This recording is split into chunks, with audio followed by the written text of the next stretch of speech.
Welcome to Karnataka LMS. I am Suguna HG, working as Assistant Professor, Department of Mathematics, GFGC, Chintamani.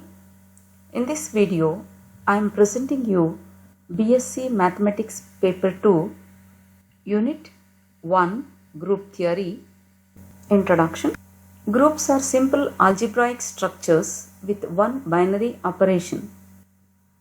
They have played an important role in finding new connections between various branches of mathematics and also applied in physical and biological sciences in our day-to-day life.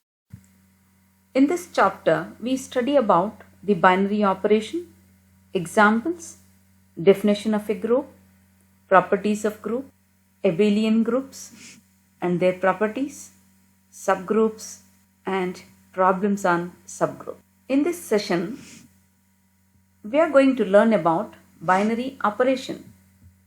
Let G be a non-empty set, then a mapping F from G into G to G associates each ordered pair A, B of elements of G.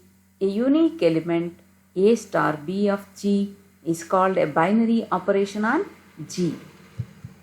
Thus, the operation or composition star on non-empty set G is binary if and only if A, B belongs to G implies A star B belongs to G. This property is also called as the closure property.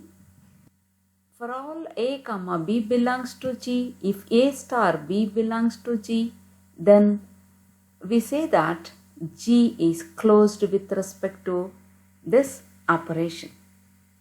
Thus, if a non-empty set G is closed under the operation star on G, then we say that star is a binary operation or a binary composition. That means if any non-empty set G is closed under the given operation star on G, then star is a binary operation or a binary composition on G. Before going to the examples of the binary operation, let us know the relation between the sets of numbers. See, N is a subset of I is a subset of Q, and Q is a subset of R, and R is a subset of C. See, N denotes the set of natural numbers. N is equal to 1, 2, 3, 4, so on. This set of natural numbers is denoted by N. See, N is contained in I. I is a set of integers. See, I contains both the positive and negative numbers including 0. That means I is equal to 0, plus or minus 1, plus or minus 2 and so on. And I is contained in Q. Q is set of rational numbers. Q is nothing but the set which is containing the elements which can be expressed in the form of P by Q.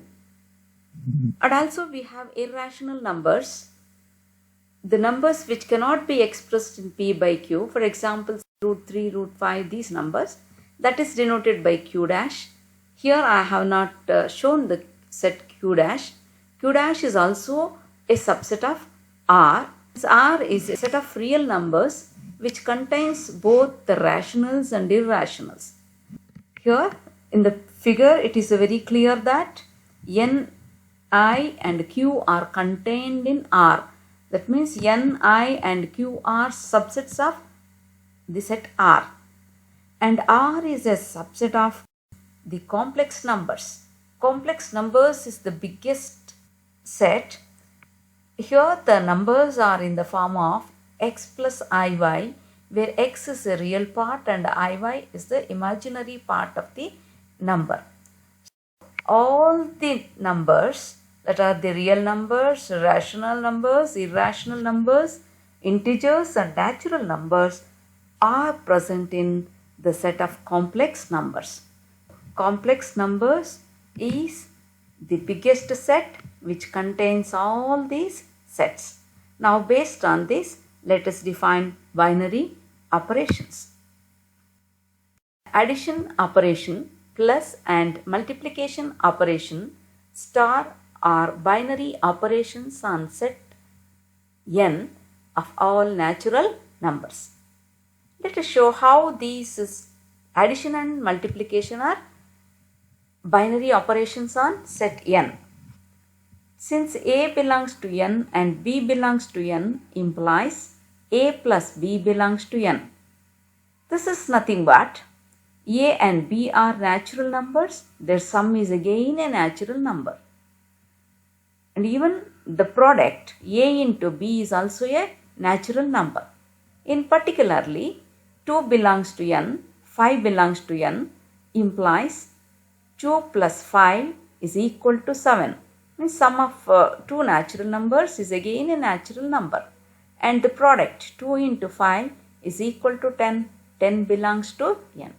Therefore, n is a binary operation with respect to addition and multiplication. And even in case of the real numbers, complex numbers, integers and also rational numbers, addition and multiplication are binary operations. Example, the sum of two integers is again an integer and product of two integers is again an integer. And similarly in Q, R and C also it holds good. Example 2. Subtraction operation, that is minus, is a binary operation on the sets I, Q, R and C but not in n. See, the difference of two numbers is with respect to integers. If you take the difference of two integers is again an integer. It can be positive or negative number. So again it belongs to I. Similarly in Q, R and C also the subtraction operation holds good but not in n.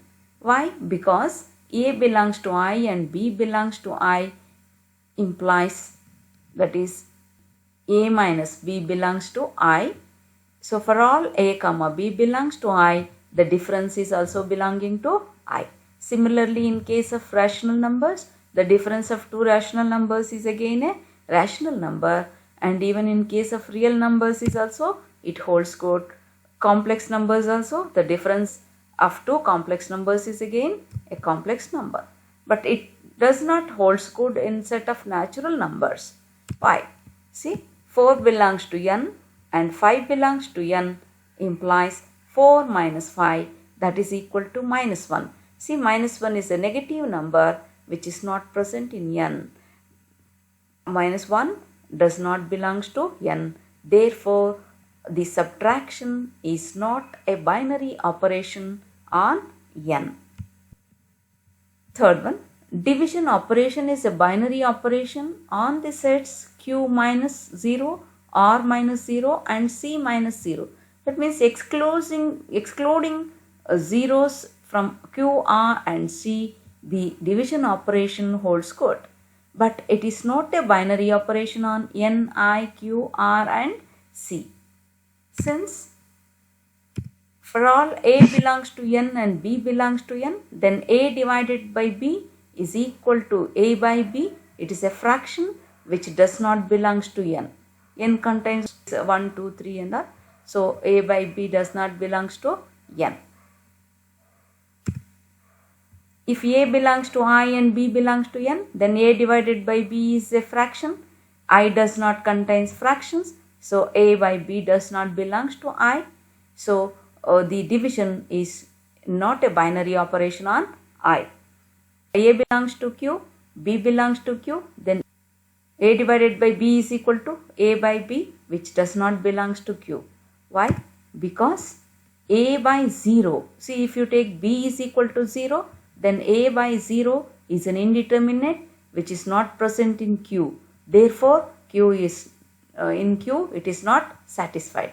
Similarly in R, A by B does not belongs to R. If B is equal to 0, it is again an indeterminate. A by 0 does not belongs to R. Similarly in C, that's why in these three sets Q, R and C, even though they are containing fractions, they are not binary operations with respect to division. So by excluding 0, that is Q minus 0, R minus 0 and C minus 0, they are binary operations when 0 is excluded. Exponential operation, that is order pair A comma B, implies A to the power of B is a binary operation on each set N, Q and R, but exponentiation is not a binary operation on set I. Why? Because 2 belongs to I and minus 3 belongs to I, but 2 to the power of minus 3 is 1 by 2 to the power of 3, which is a fraction 1 by 8, which is not present in I. Therefore, in I, the exponentiation is not a binary operation. Then example 5, matrix addition is a binary operation in the set of all 2 by 2 matrices for any m comma n belongs to capital N. Then finally, if S is the set of all vectors in a plane, then the operation vector addition is a binary operation in S. So these are the examples for binary operation. Now let us see the laws of binary operation. See, binary operation means it is nothing but a closure property. See, this property again holds good. The associative law for all A comma B comma C belongs to G implies A star B bracket B star C is equal to bracket A star B close the bracket star C. That means the three numbers can be grouped with respect to binary operation by using the braces and interchanging them with respect to addition. The sum of three numbers, when you add in any order, the sum is same. So this is associative law. Then existence of identity. Then there exists an element denoted by E in each group G such that for all A belongs to G implies A star E is equal to E star A is equal to A. Means when you operate with the identity element E, the number doesn't change. For example, with respect to addition, 0 is the identity element. So A plus 0 is equal to 0 plus A is equal to A itself. And similarly, with respect to multiplication, 1 is the identity element. So A star 1 is equal to 1 star A is equal to A itself. So E is the identity element such that for all A belongs to G implies A star E is equal to E star A is equal to A. Then existence of inverse. For every A belongs to G, there exists A inverse belongs to G such that A star A inverse is equal to A inverse star A is equal to E. That means with respect to addition, so the element and its inverse sum is nothing but the identity element. For example, if you take A is equal to 2, A inverse is equal to minus 2 with respect to addition, 2 minus 2 is equal to 0, 0 is the additive identity. So like this, for every element A belongs to G, there exists an inverse element, that is A inverse belongs to G such that A star A inverse is equal to A inverse star A, which is equal to E. When two elements are operated with respect to star, if you are getting an identity element, then we say that A inverse is called the inverse of A. So these are the three laws with respect to binary operation, namely associative law, existence of identity, existence of inverse, etc. Thank you.